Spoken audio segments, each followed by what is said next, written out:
예. 다음에 이제 수업을 좀 할게요. 자, 여러분 교재는 127쪽입니다. 127쪽. 127페이지를 펴서 한번 들으시면 좋겠습니다. 127쪽 제가 이렇게 써드리면서 수업을 할게요. 그래서 일단 거기에 보면 비유가 나오죠. 비유가 나오는데 이 비유라는 게 여러분 비유를 영어로 혹시 뭐라고 하는지 아세요? 비유를 영어로 피규어라고 그래요. 피규어. 그럼 피규어하면 뭐 모습 이렇게 말고 있죠. 피겨 스케이팅 이런 것처럼 이 모습이란 뜻만 있는 게 아니고 이게 이제 비유라는 뜻도 있습니다. 그래서 이 비유라는 게 이제 모든 거에서 가장 기본이 된다 이렇게 써놓은 거고요. 근데 물론 이제 여기 이 책에서는 메타포라고 썼어요. 메타포. 물론 이제 메타포도 비유라는 뜻인데 여러분이 이 피겨라는 단어도 비유로 쓴다는 것도 알아두세요. 잘 나오는 영어니까. 그래서 그것을 이제 우리가 메타포라고 하는데 이거는 그리스어의 메타가 넘어서라는 뜻이고요.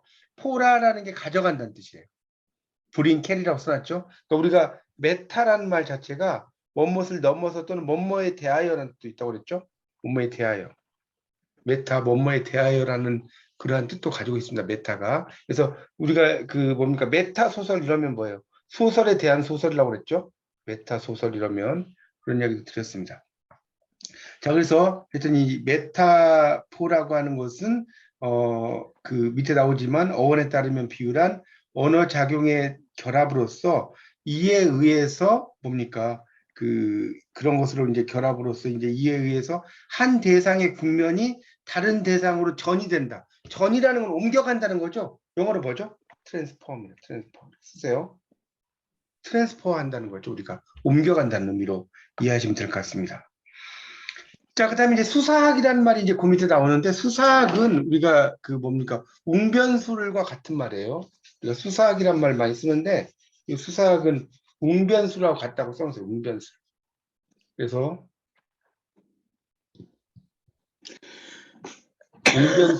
웅변술이란 말이죠. 우리가 이제 영어로는 레토릭이라고 그래요. 레토릭 수사학. 이것도 한번 영어로 써보세요.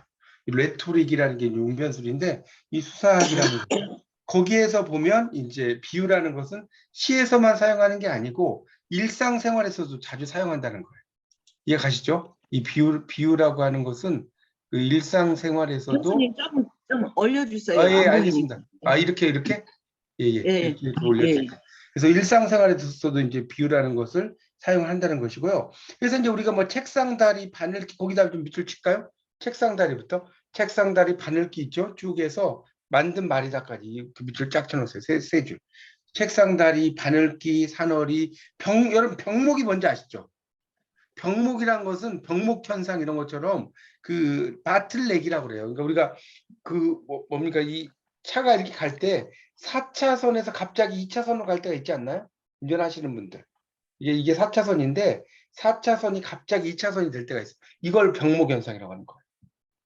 아마 운전하시는 분들이나 뭐 안 하시는 분들도 병목 현상이란 말 많이 들어보셨을 거예요. 그때 나오는 거예요. 병의 목이라는 뜻이거든요. 바늘의 귀, 책상의 다리, 산의 허리 이런 게 다 무생물에다가 신체를 붙여놨다는 거고요. 인생의 황혼기, 역사의 강물. 그러니까 인생의 황혼기라고 하는 거라든가 역사의 강물도 마찬가지죠. 인생이라는 게 어떻게 황혼기 이런 것도 이제 상당히 많이 쓰는 말이에요. 그래서 이제 이런 걸 우리가 뭐라고 하냐면 그 밑에 거기 단락의 밑에 둘째 줄에 밑줄 치세요. 상투화된 비유, 죽은 비유 이런 말 있죠. 거기다 밑줄 쳐놓으세요. 상투화된 비유와 죽은 비유란 말 아주 중요한 말입니다. 그러니까 너무나 뻔한 비유라는 거예요. 그러니까 상투화된 비유가 뭔지 모르겠다 하면 뻔한 비유. 이렇게 쓰면 좀 더 이해가 쉽지 않을까 싶어요. 뻔하게 쓰는 비유. 그래서 시인은 이런 뻔한 비유를 쓰지 말고 좀 참신한 비유를 쓰는 것이 좋다. 그런 이야기를 써놓은 겁니다. 그 밑에는 여러분 읽어보세요. 뭐 그렇게 중요하지 않으니까 넘기고. 자, 128쪽으로 넘어가겠습니다. 128쪽의 비유는 유추와 전의를 기본으로 한다. 유추나 전의나 거의 비슷한 이야기인데 유추라는 것은 거기 보세요. 어넬러지죠? 128쪽 보고 있어요. 같은 종류의 것 또는 비슷한 것에 기초해서 다른 사물을 미루어 추측하는 일. 그래서 박성호의 시가 뭐냐면 실직한 가장과 민달팽이의 유사성을 토대로 했다. 거기다 밑줄 좀 쳐놓으세요. 실직한 가장과 민달팽이의 유사성을 연결시켰다는 겁니다. 자, 한번 볼까요? 그 박성호의 민달팽이 보면 달팽이에 원래 집이 있잖아요. 아시다시피. 맞죠? 이게 달팽이가 이렇게 있으면 그 위에 이렇게 집이 하나 있잖아요. 달팽이 집이. 그죠? 그 집이 있는데 이게 없는 거예요. 그러니까 거의. 그래서 그 한번 시를 한번 보겠습니다. 그가 귀가를 한다. 저 민달팽이의 등은 지나치게 가벼워서 무거워 보인다.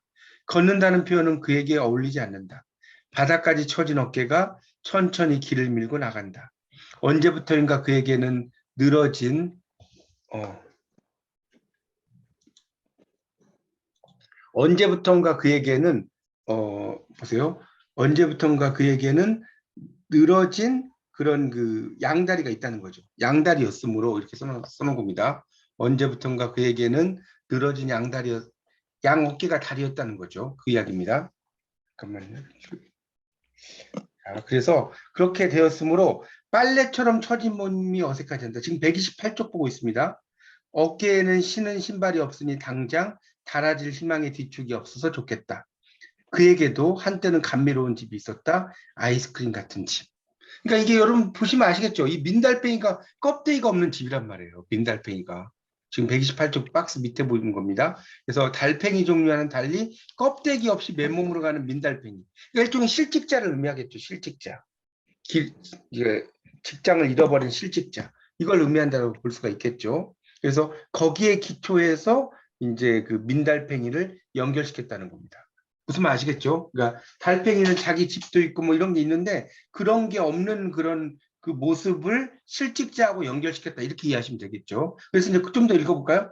그럼 이제 정리하면 비유란 자 거기 이제 밑줄 좀 치세요. 정리하면 다음에 128쪽 마지막 단락에 비유란부터 쭉 해가지고 오른쪽에 그 비유가 전이된 말이라는 의미가 여기에 있다까지 첫째 줄에 이해가시죠? 정리하면부터 밑줄 쫙 비유라는 것은 유추를 통해서 서로 다른 두 대상의 유사성을 발견을 해요. 그래서 그 결과 한 대상의 의미를 다른 대상의 전이 옮겨가는 거예요. 우리가 암세포가 전이 됐다 이런 말 들어보셨죠? 그래서 만들어지는데 비유가 전이 된 말이라는 게 여기서 나왔다는 거예요.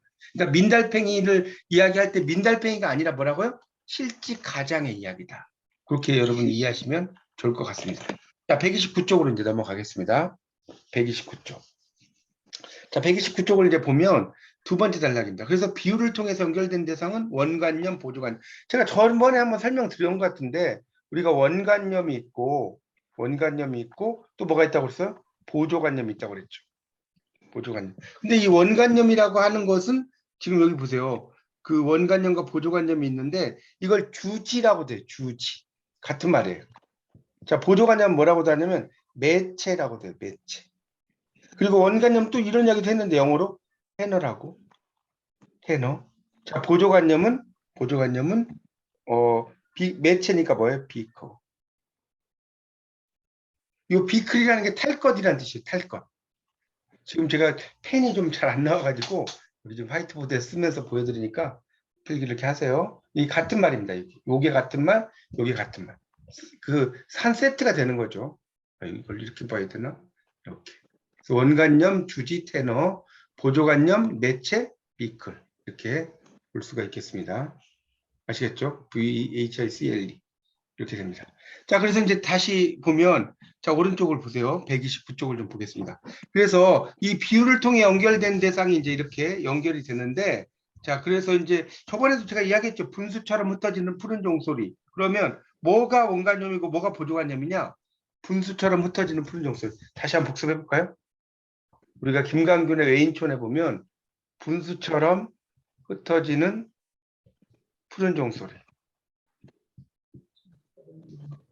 자, 이렇게 이게 나오면 뭐가 원관념이라 이 종소리가 원관념인 거예요. 이게 원관념이고 이 분수라고 하는 것이 보조관념입니다.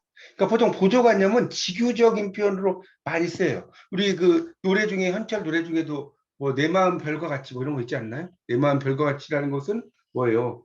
내 마음 별과 같이 내 마음이 원관념이고 별이 보조관념이 되는 거예요. 그렇게 이해하시면 되겠습니다. 자, 그래서 이제 다시 129쪽을 보면 이 리차지, 거기 세 번째 단락을 보겠습니다. IA 리차지를 이야기하는데 이 IA 리차지는 비유의 원리를 주지와 매체, 아까 다 이제 설명한 거예요. 그래서 원관념, 보조관념이라고 말씀드렸고 리차지는 매체와 주지의 공조는 상호작용이 있어야 된다. 그래서 이제 그 다음에 또 중요한 겁니다. 밑줄 쫙 치세요. 주지와 매체 사이의 상이성이 클수록 시적 긴장도가 높아진다. 이거 아주 중요해요. 별표. 자, 주지와 매체 사이의 상이성. 상이성이란 건 서로 다르다는 거예요. 상동성의 반대말이거든요. 상동성은 서로 같다는 것이고 상이성은 서로 달라. 그럴 때 그 긴장도가 높아져. 긴장도가 높아질수록 거기도 밑줄 주세요. 좋은 비유가 된다. 자, 예를 한번 들어볼까요? 이육사의 시. 여러분 그 겨울은 강철로 된 무지개인가 보다. 이거 이육사의 시 절정에 나오는 거죠. 매운 계절에 채찍에 갈겨 마침내 북방으로 휩쓸려 오다 하늘도 그만 지쳐 끝난 고원 서리빨 칼날진 그 위에서다. 뭐 이러면 가만히 생각해 볼 밖에 겨울은 강철로 된 무지개인가 보다. 뭐 이런 시 있잖아요. 그러니까 겨울이라는 것을 강철로 된 무지개로 한 거예요. 기가 막힌 비유죠. 겨울은 강철로 된 무지개. 이거는 이육사만 쓴 거예요. 여러분이 써도 이건 표절이 되는 겁니다. 이육사가 이미 써버렸기 때문에. 겨울은 강철로 된 무지개. 그래서 이걸 한번 보자 이거예요. 자, 그 다음에 기영도의 시 하늘에는 벌써 티밥 같은 별들이 떴다. 이 별을 티밥이라고 쓴 거예요. 티밥. 별을 티밥 같은. 좋은 표현인데 이미 써서 상표 등록이 돼버린 거예요. 그렇죠? 위험한 가게. 그 다음에 그런 시인의 상상력이다. 그래서 겨울과 무지개, 티밥과 별은 유사성보다는 차이성이 커 보인다. 티밥 같은 경우는 어떨 때 이제 많이 쓰냐면 별보다는 어떨 때 많이 쓸까요, 여러분? 벚꽃 같은 것이 이렇게 피잖아요. 벚꽃, 그 봄에. 이 벚꽃 필 때 이 벚꽃이 그 관련돼서 티밥을 많이 써요. 벚꽃이 이렇게 핀 모습을. 그 다음에 겨울이라고 하는 것을 이렇게 강철이라는 말은 거의 안 쓰거든요. 이육사의 아주 독특한 특징입니다. 강철로 된 무지개. 왜냐하면 강철이라는 강한 이미지와 무지개는 약간 뭐 강한 이미지는 아니지 않습니까? 이렇게 이제 연결시켜 놨다는 거죠. 그러니까 유사성보다는 차이성이 두드러진다. 그러니까 멋진 비유다 이 말이고요. 자, 비유의 종류 넘기세요. 130쪽. 130쪽입니다. 이거 다 배웠던 이야기인데 다시 한번 복습한다고 생각하시면 돼요. 자, 130쪽에 지규 나왔죠. 지규. 지규. 자, 지규는 여러분 보세요. 지규는 A is like B 이렇게 쓰세요. 영어로. A is like B. 이게 지규예요. 지규 이렇게 보이나? 근데 은유라고 하는 것은 뭐냐면 은유는 A is B예요. A is B. 영어로 이렇게 쓰면 아주 간단해. 자, 지규는 뭐라고요? A is like B. 자, 필기하세요. 은유는 뭐라고요? A is B. A is B. 이렇게 여러분 영어로도 이야기할 줄 알아야 돼요. 그러니까 뭐뭐처럼 이런 게 붙으면 지규예요. 내 마음 별과 같이. 뭐 이 가치를 많이 쓰잖아요. 은유는 내 마음은 호수요. 뭐 김동명의 그 시에 보면 나오잖아요. 내 마음은 호수요. 내 마음 이꼴 호수잖아요. 그랬는데 이제 최근의 시에서는 지규보다는 은유를 더 쓰는 게 좋은 표현이다라고 이야기를 해요. 지규보다도. 굳이 지규를 쓸 필요가 있느냐.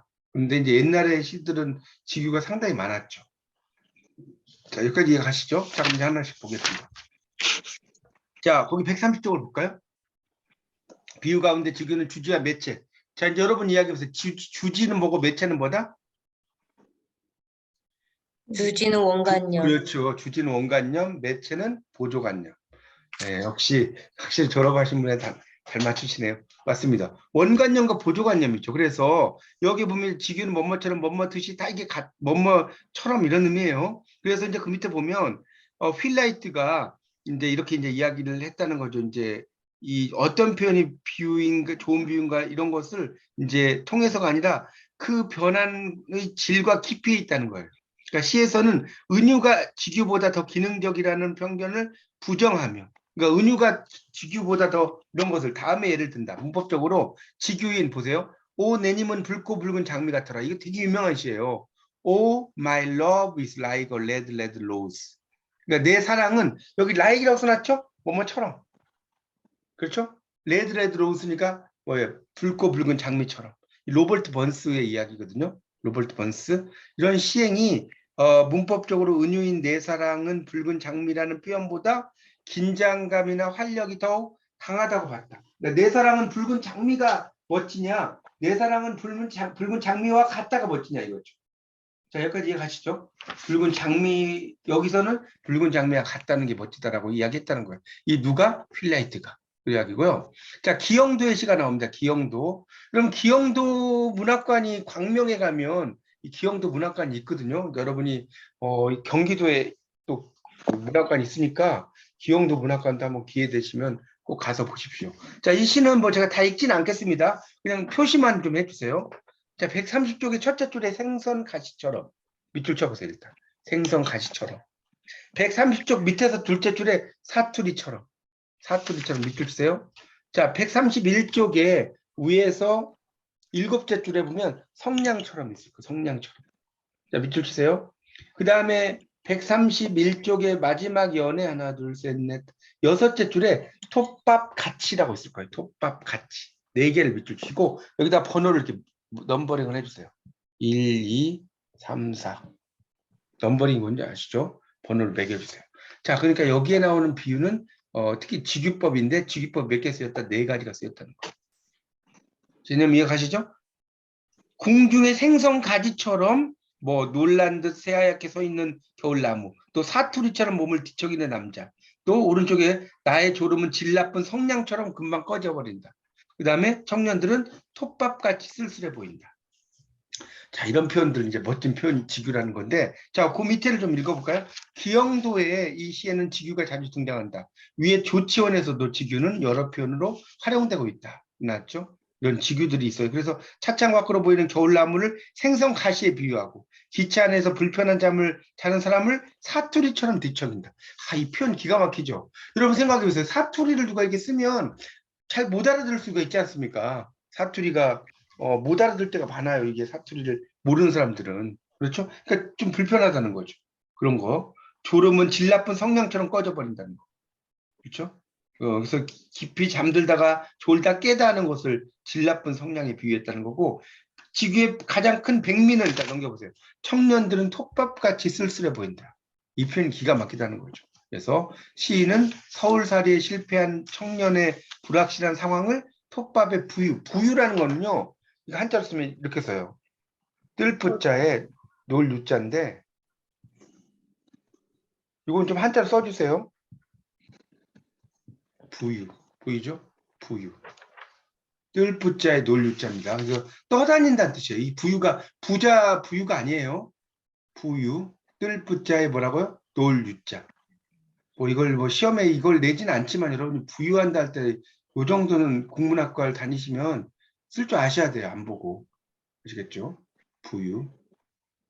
그래서 이 부유하는 모습을 이야기했다는 거죠. 자, 이제 은유로 가겠습니다. 은유는 아까 이야기했죠. ASB라고 그랬죠? ASB. 자, 그래서 이제 은유는 자, 거기 밑에 보면 하나, 둘, 셋, 넷, 다섯째 줄에 밑줄 쳐요. 다섯째 줄에.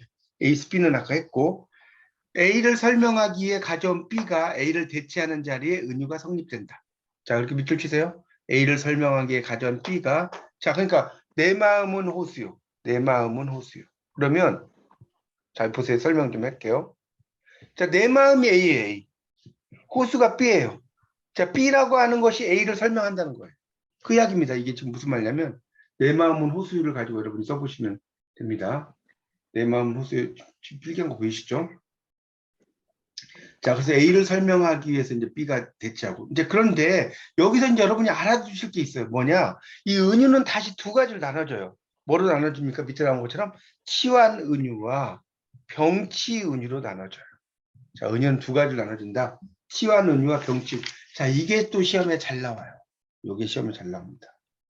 자, 어떻게 시험에 잘 나오냐? 자, 어떤 이야기를 딱 해놓고 이건 치환 은유냐, 병치 은유냐? 치환 은유냐, 병치 은유냐? 이게 시험에 잘 나와요. 그러니까 여러분 뭘 알아야 되냐면 병치 은유라는 게 뭐고 치환 은유라는 게 뭐고 이것을 알아야 된다는 겁니다. 하나씩 보겠습니다. 치환이라는 건 바꾼다는 거예요. 바꾼다. 여러분 옛날에 수학 시간에 치환한다는 말 들어보셨죠? 뭐 어쩌고 저쩌고 A 플러스 B를 X로 치환한다. 바꾼다 이런 이야기인데 자, 치환 은유는 밑에 보세요. 에피포라고 하는데 보조관념이 원관념 밑줄 치세요. 대체하는 방법, 즉 치환하는 방법을 사용하는 은유다. 자, 이걸 치환 은유라고 해요. 자, 대체한다는 거. 여러분, 이거는 이제 대표적인 예가 뭐냐면 제가 이 치환 은유가 나오면 대표적으로 설명을 잘 드리는 게 뭘까요? 바로 자, 써보세요. 유치환의 깃발에. 아주 유명한 치환 은유입니다. 왜 이게 치환 은유냐? 자, 처음부터 시작되죠. 이것은 소리 없는 하우스. 이것은 소리 없는 아우성. 저 푸른 해원을 향하여 흔드는 영원한 노스텔지어의 손수건.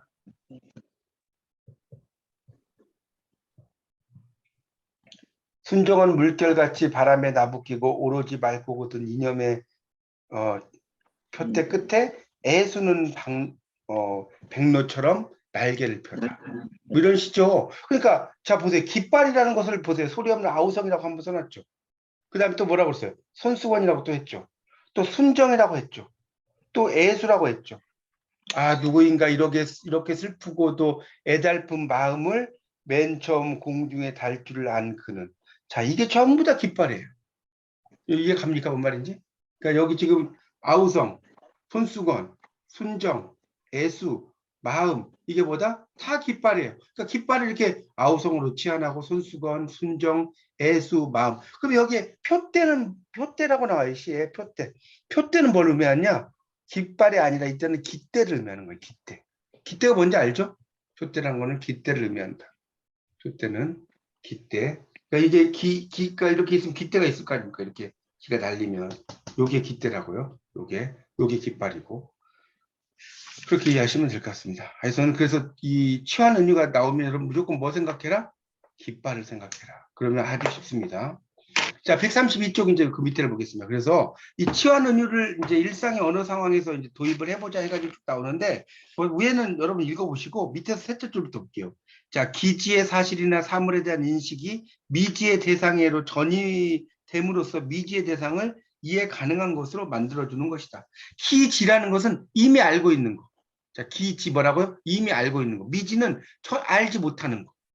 자, 다시요. 기지가 뭐라고요? 이미 알고 있는 거. 미지가 뭐라고요? 알지 못하는 거. 그러니까 이미 알고 있는 사실이나 사물에 대한 인식이 알지 못하는 대상으로 전이돼. 그래서 미지의 대상을 이해 가능한 것으로 만들어주는 것이다. 이제 이렇게 그 치환 은유를 설명을 하고 있습니다. 자, 오른쪽 보세요. 133쪽. 치환 은유가 성립하기 위해서는 기존 낱말에 대한, 자, 여기 또 말이 좀 어려운 말이 하나 또 등장해요. 추거적이란 말이 등장해요. 추거적. 찾으셨죠? 133쪽. 자, 이 축자는 써놓으세요. 쫓을축. 그 한자에 썼어요. 쫓을축. 말쓰뭐. 그러니까 추거적은 뭐냐면 말을 쫓는다는 거죠. 그러니까 글자 그대로의 이런 뜻이에요. 자, 추거적이란 말 뜻이 뭐라고 썼어요? 글자 그대로의. 이게 추거적이라고. 글자 뜻 그대로. 그러니까 뭐냐면 인생은 일장춘몽이란 말 예로 들어보자. 인생이란 한마디로 요약하나 간단히 체험할 수 있는 세상이 아니다. 복잡하고 미묘하며 막연한 인생이라는 개념을 꿈이라고 이제 치환해버려요. 인생이라는 것은 이제 구체적인 이미지의 테두리가 그려져요. 일장춘몽이다. 한바탕의 꿈이다 이거 아닙니까? 그래서 일상생활에서 경험할 수 있는 꿈과 유사성을 통해 인생의 의미를 규정할 수 있는 것이다. 써놨죠. 그러니까 추거적인 의미라는 것은 이 두 개의 사물 사이에 어떤 유추가 가능한다는 거죠. 추거적이라는 것은. 그러니까 일장춘몽이다라고 이야기하지 않습니까? 근데 여기 영어에서 재밌는 게 꿈이라는 것은 두 가지가 있잖아요. 꿈을 꾸는 꿈이 있고 또 이 꿈이라는 것은 이제 잠잠해서 꾸는 꿈이 있고 미래에서 생각하는 또 꿈이 있죠. 그런 그 두 가지의 차이점이 있습니다. 자, 그렇게 좀 정리를 좀 하시면 되겠습니다. 자, 그런 그 차이점도 있다. 자, 병치운유라고 이제 보시겠습니다. 병치운유. 이 병치라는 것은요, 써놓으세요. 이 병자가 나란히 병자예요. 나란히 병자. 자, 병자가 뭐라고요? 나란히 병자. 나란히. 그러니까 병치라는 것은 뭐냐면, 나란히 둔다. 나란히 둔다. 이렇게 쓰세요. 그걸 이제 병치라고 이야기합니다. 자, 병치가 뭐라고요? 나란히 둔다.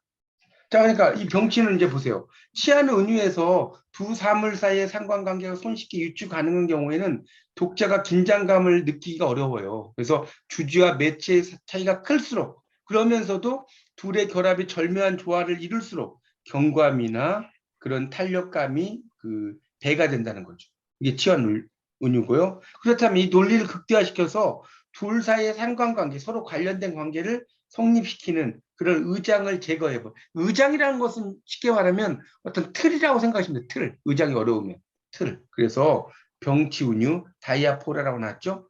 다이아는 쓰로 뭐뭇을 통하여, 포라는 동작이에요. 그러니까 어떤 특정한 경험들을 참신한 방법으로 통과한다는 거다. 그래서 병치에 의해서 이루어지는 건데, 자, 이제 거기다 또 밑줄 좀 치세요. 치환 은유가 전통적인 은유라면 거기 밑줄 치세요. 병치 은유는 새로운 개념의 은유이다. 133쪽에 자, 밑줄 쫙 치세요. 이거 중요합니다. 그 다음에 그 바로 밑에 치환 은유는부터 않는다까지. 자, 그 밑에 치환 은유는 원관념과 보조관념 사이의 상관관계를 중시하는 데 비해서 병치 은유는 두 개의 대상의 상관관계를 필요로 하지 않는다.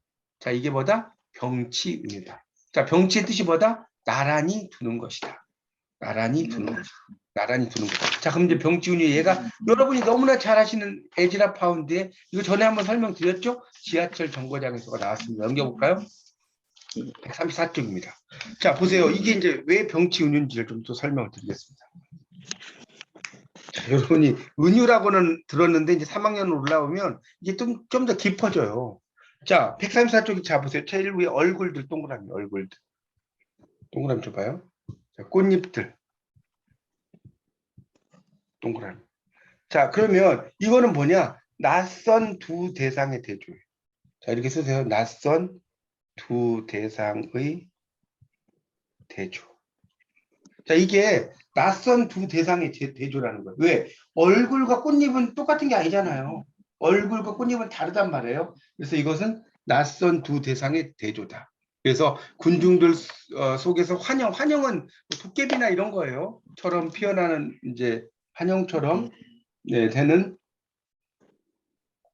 그 뭡니까? 그런 그 얼굴들, 그래서 축축한 검은 가지에 매달린 꽃잎들. 이건 저번에 한번 설명드렸어요. 파리의 지하철 정거장의 풍경을 썼다고 그랬어요. 자, 이 작품에서 주제어가 되는 것은 얼굴과 꽃잎이다. 페탈. 이들 주제어는 치환 은유의 경우처럼 유추 가능한 자, 이 작품에서 주제가 되는 것은 얼굴들과 꽃잎들인데 이들 주제어는 치환 은유의 경우처럼 유추 가능한 주지, 매체. 지금 134쪽을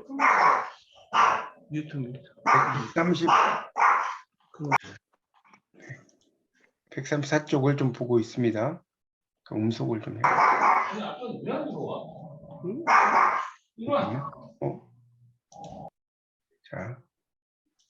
자, 그래서 자, 다시 이제 설명드릴게요. 지금 이게 이제 이 작품에서 얼굴과 꽃잎이 있다고 아까 설명을 드렸고, 그래서 이제 이런 걸 통해서 낯선 두 대의 이미지를 병치시킨다는 거예요. 무슨 말 이해가시죠? 두 개의 얼굴하고 꽃잎에 서로 다른 두 개의 이미지를 적스타 포지션, 병치시킨다. 뭐 이 정도만 이해하면 될 것 같아요. 뭐 이걸 밑에 막 길게 써놨는데. 그래서 그 밑에서 둘째 줄 보세요. 그 밑에서 둘째 줄. 이게 또 중요한데, 밑에 둘째 줄, 주지와 매체가 맺는 유추적 상관관계라는 의장을 제거하고 순수하게 이질적인 두 요소를 병치시킨 비유 방식이 바로 병치 은유이다. 자, 그 두 줄을 밑줄 쫙 치세요. 지금 134쪽에 환유에서 두 줄 올라가면 있잖아요.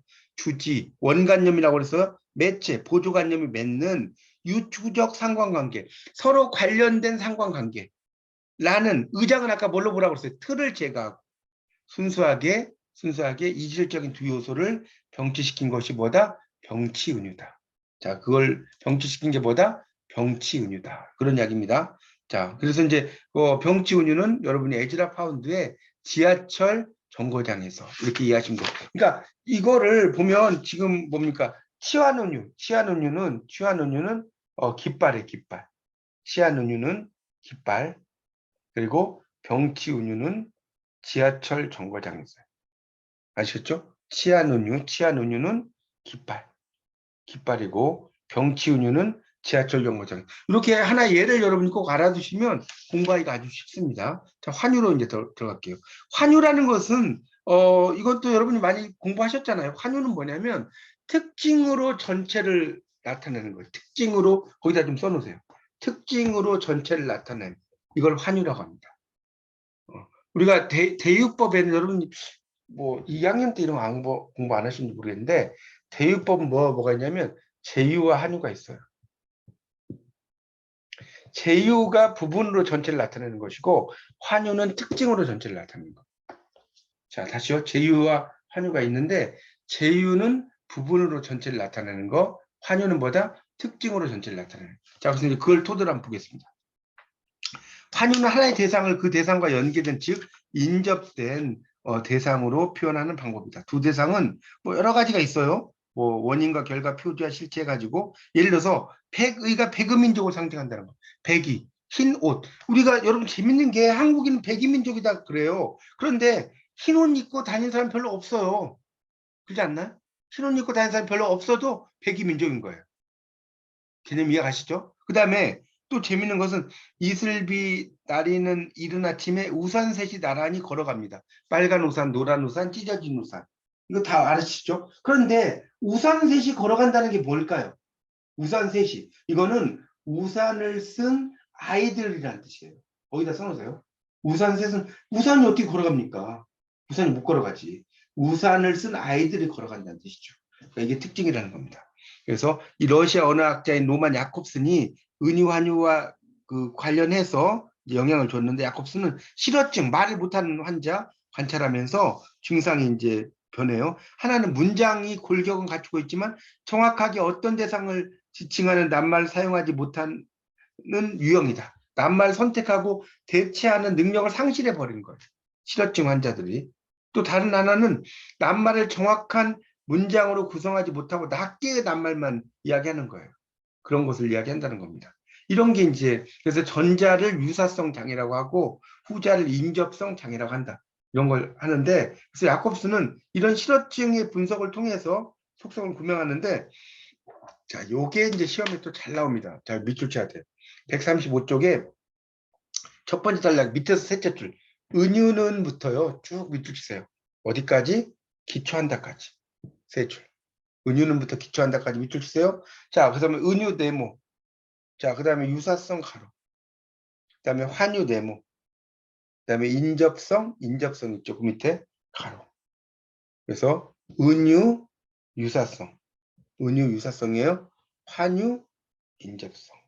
그래서 이걸 이제 외울 때 은유환인이에요. 은유환. 이게 시험에 아주 잘 나와요, 이 문제가. 그러니까 예를 들어서 은유하고 환유를 뭐 쓴다든가 여기다 뭡니까? 유사성과 인접성에다 1, 2번 한다든가 그럼 여러 유형을 나올 수 있겠죠. 또는 이걸 써놓고 여기다 은유와 환유를 쓴다든가. 개념 이해가시죠? 그렇게 시험에 되게 잘 나옵니다. 자, 하여튼 그래서 이 은유라는 것은 유사성으로 한 단어를 다른 단어로 대체. 그러니까 내 마음은 호수요 이렇게 쓰시면 내 마음을 호수라는 것을 유사하게 만들어버렸다는 거죠. 그 이야기고요. 환유는 인접성이라는 거예요. 인접성. 그러니까 환유는 인접성이다. 그러니까 아까 나왔던 것처럼 우산 셋이 나란히 걸어갑니다라고 이야기하면 그 우산이 아니고 뭡니까? 그 우산을 쓴 아이들을 이야기한다는 거죠. 또 영국인을 중절모라고 이야기해요. 그럼 중절모를 쓴 사람이라는 뜻이잖아요. 그렇죠? 그런 것을 이제 우리가 인접성이라고 이야기하는 거예요.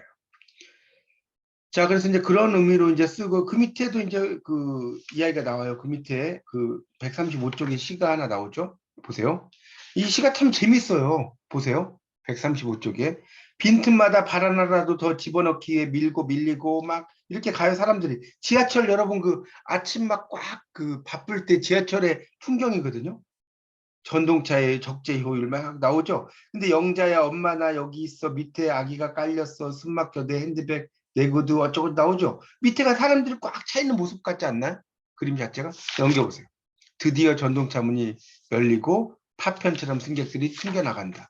승객들이 미처 다 밀려나가기도 전에 한때의 사람들이 또 밀려 들어온다. 빈틈, 튕겨져 나간 사람들 뒤에 생긴 좁은 빈틈을 향해 머리와 팔다리와 구두들이 밀려온다. 이게 참 재밌죠. 그러니까 머리와 팔다리와 구두가 밀려온다는 건 사람을 이야기하겠죠. 구두가 어떻게 밀려오겠습니까? 그러니까 사람이 구두 신은 사람을 이야기하겠죠. 이런 식으로 묘사를 한다는 거죠. 그러니까 이런 것들이 전부 다 뭡니까? 환유가 되는 거예요. 환유. 그러니까 사물화된 인간으로 환유가 돼버린 거죠. 자, 거기 136쪽에 그 인용시에서 한 4줄 위로 올라가면 나오죠. 각자 고유의 이름과 개성을 상실한 채 머리, 팔다리, 구두들로 대체된 사람들의 모습을 통해 기계화되고 사물화된 인간의 몸을 제시한다.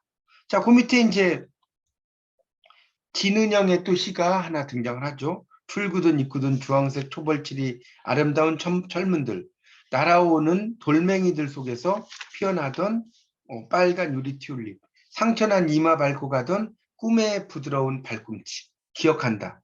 불타는 얼굴을 묻기 위해 달려갔던 투명한 두 개의 빙산, 너의 가슴, 눈보라와 박하 향기가 휘몰아치던 곳. 그래서 이 청춘을 주황색 초벌칠이 아름다운 철문들, 빨간 유리 튤립, 꿈에 부드러운 발꿈치, 투명한 두 개의 빙산, 너의 가슴 이렇게 이제 막 써놓은 거죠. 그러니까 결국은 청춘 이꼬르 이거다는 거죠. 그러니까 우리가 A 이퀄 B의 은유적인 표현으로 볼 수가 있는 거죠. 그런 이야기입니다. 그러니까 청춘과 젊을, 청춘과 튤립 사이에 유비관계, 유비관계는 유추관계하고 같다고 보시면 됩니다.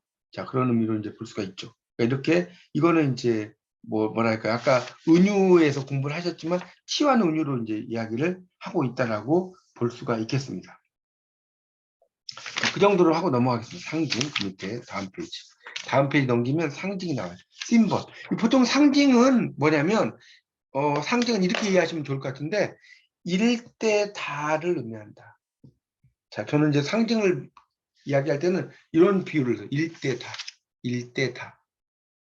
다. 그러니까 하나 대 많다 이런 얘기인데 그래서 자 138쪽을 다시 보시면 이 상징이라는 단어는 조립하다, 짜맞추다라는 뜻을 가진 그리스어 자 동사 심발레인에서 유래했다. 심볼로는 부호, 표상, 증표 등의 의미로 본래 헤어지는 두 사람이 서약의 표시로 이제 가지고 떠나는 반쪽 동전이에요.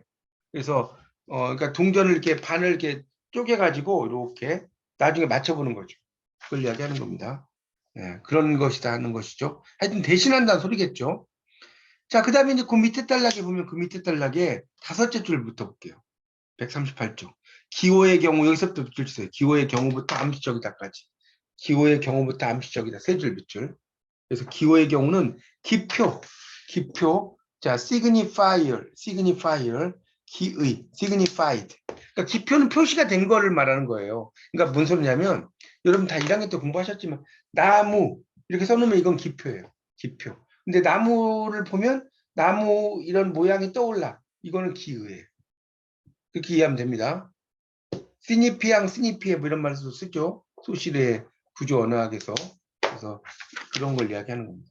그래서 그런데 상징은 하나의 기표에 해당되는 명시적인 개념 외에 또 다른 의미를 함축하므로 비확정적이고 암시적이다. 뭐 이렇게 써놨는데 결국 일대 다의 의미를 가지고 있다. 그것이 이제 기표의 의미로 이해하시면 될 것 같습니다. 자, 그런 내용으로 이제 여러분이 정리를